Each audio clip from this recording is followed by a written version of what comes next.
And in 1962, a Navy bomber vanished over Greenland. Decades later, the bodies of crew members remain packed in the ice. Now some former members of the unit are trying to bring them back home. I'm Heather Nauert, and I'll have the incredible story ahead.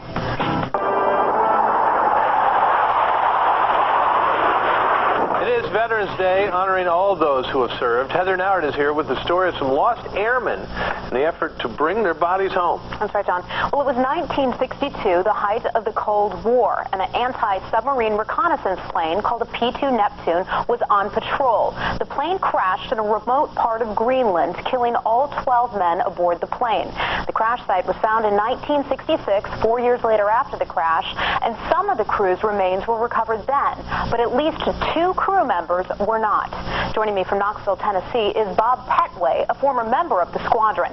Bob, today's big question is, why won't the Navy bring back its men home from Greenland? Heather, I think it's a matter of priority. The Navy we're engaged in a war against terrorism right now. There's been, for the past 35 years, very low or no priority to have this done. The Navy's known these men are there. Their remains are still there. But their remains have been there for more than 40 years. Why has it taken so long? That's a tough question to answer, Heather. It's kind of fallen between a bureaucratic crack. There is currently no law that's been passed by Congress for the recovery of U.S. servicemen's remains who were lost overseas in a mishap in peacetime. I was hoping you could explain that to me. I understand there's a policy that it's called full recovery, and that there may be some sort of law that basically says if you're lost somewhere, if you're killed somewhere overseas during peacetime, that person is not eligible for full recovery. Can you explain that? The legislation that was passed by Congress pertained solely to servicemen's remains who were lost during time of war, and did not apply to servicemen's remains who were lost in a mishap at some remote location during peacetime. Okay.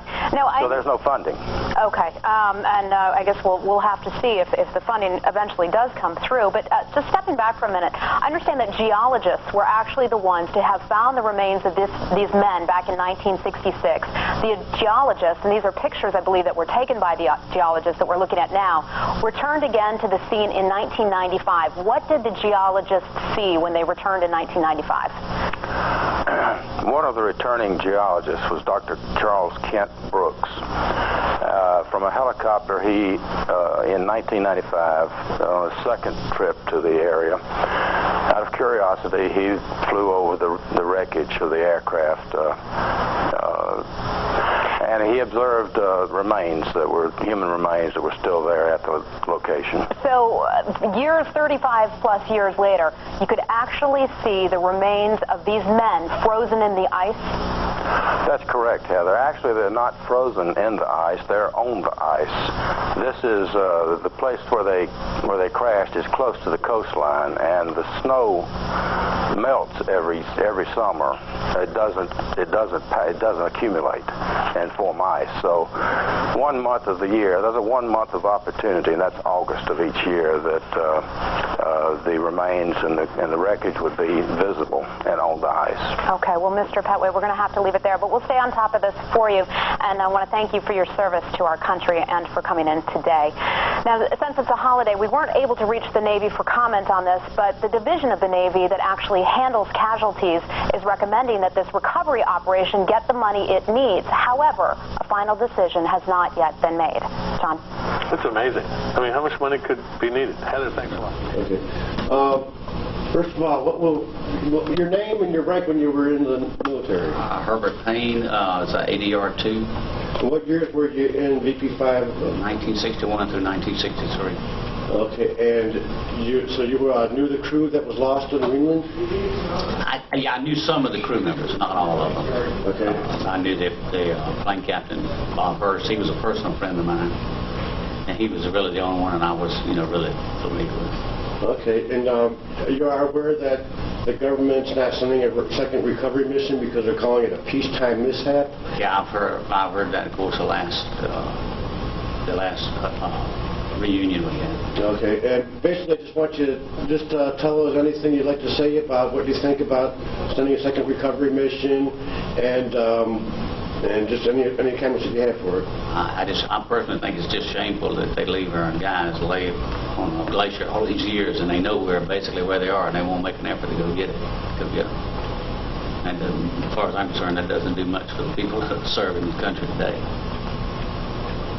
I agree with you there. That certainly wouldn't encourage me if I was a young man to hold my hand up again to do it, to know that they didn't care more about you than that.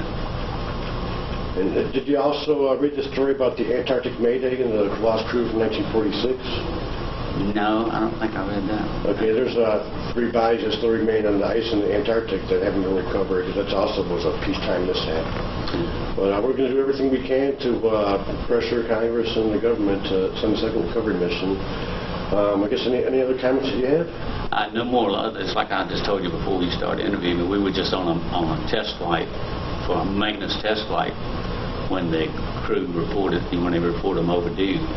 And I think our test flight ended up staying about 10 hours. We were Also, you were searching for them. Well, just really more trying to get radio contact with them. Anything else, because we didn't have so much fuel, and we were just taking turns on the radio, yelling, to try to get a response from them. And that was searching in the other waters around Iceland? I was an engineer on them, so I really didn't keep up with the navigational part of it, but we didn't get too far out of the area, I don't think, to the best of my recollection, maybe 200-300 miles. Just to try to get up. I do remember we climbed up quite high to try to get more distance with that transmission. Okay, I guess that should cover it then. We were in Patrol Squadron 5. Michael Gish, AD3. I was in vp-5 in 1959 to 1961. Okay, did you know the lost crew members? Yes, I did. And I understand you were your roommates with some of them? Bob Hurst, I think, was a plane captain. I was a roommate with him. Okay. I can't remember all the names, but yeah, I knew them all, yeah.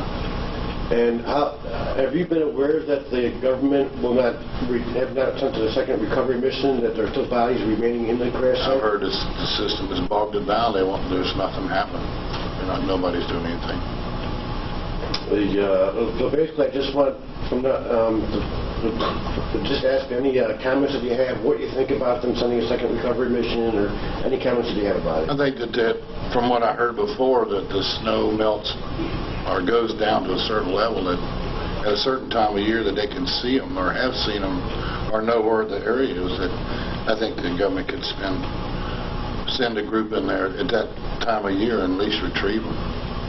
That's just what I think about it. I think it should do that, because they know where basically are, and that the weather allows them to be seen, or the area close to that allows them to be seen. Okay, and one more question. Have you ever heard of the bodies that are in the Antarctic from the Arctic Mayday story from the 1946 crash? No. Have you heard that story? No, I never have. Okay, well, if you go to the website at coldwarheroes.com, you can also read about that. There's 3 bodies remaining in the crash site there, too, from the 1946 crash. But let's see if any other comments. I guess that's about it. vp-5. My name is Bob Petway. I was in vp-5 from September of 1961 to March of 1964. And what was your rating?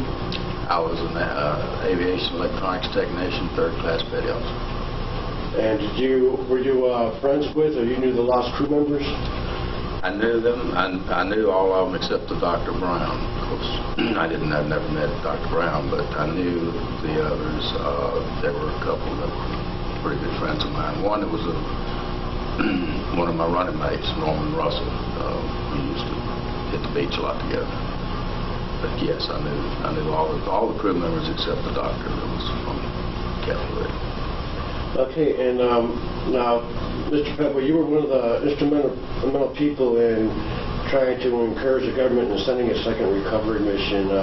Could you tell us a little bit about your efforts in that? Yes, back in, well, I retired in '96 from the government, and I had very few contacts with the old squadron that I'd kept up, but I had one that was a friend of mine, and he started telling me about the VP Navy website. Told me that they had some pictures, some old crew pictures on there, and I was in one of them. So, you know, I got on the internet and went to the VP Navy website, and it was then that I discovered that this was the year 2000, that I discovered that the LA-9 aircraft had been discovered. I had wondered for 40 years whatever happened. I got out of the Navy in '64 and went back to Atlanta and began going to college at night and working Lockheed in the day, and if it was on the national news in '66 when they found the aircraft, I missed it. I never knew it, and so then I wondered for 40 years what had happened to that crew. We all presumed back in '62 that they went down at sea. Anyway, I discovered on the site that they had about them being located in 1966, and then I became curious, and I used the internet to try to find out more information about it, about the incident. And I wrote letters to the Navy to get for freedom of information, for more information from the Navy Department. I ended up getting congressional help, assistance from my congressman to get information from the Navy about the incident. And I tracked down Dr. Brooks through the internet. Actually, my first attempt was to a library that I found on the web about Greenland Library. And I contacted a librarian up there who told me about Dr. Brooks and how I might reach Dr. Brooks. She didn't find anything in her library about LA-9 and the crash and so forth, but she put me in touch with Dr. Brooks. And then my first communication with Dr. Brooks, he told me about having gone back to the crash site in 1995, and after, he was under the impression from 1966 that all of the remains had been recovered. He said he went back there in '95 and that there were still human remains there at the crash site. And that's what started. And was you finding that out? Was that the first time where that family members and those squadron members were able to find out that there were still remains up there? Yes, that's what started the quest. That just didn't sit well with me, and I thought about it for some time whether or not to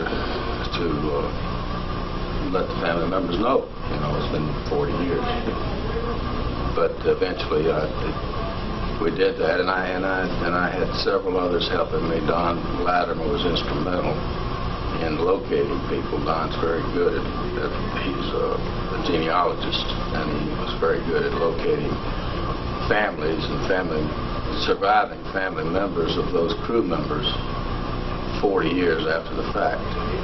Now, we had some tough ones. We had a name like Smith. We had one Smith. We had one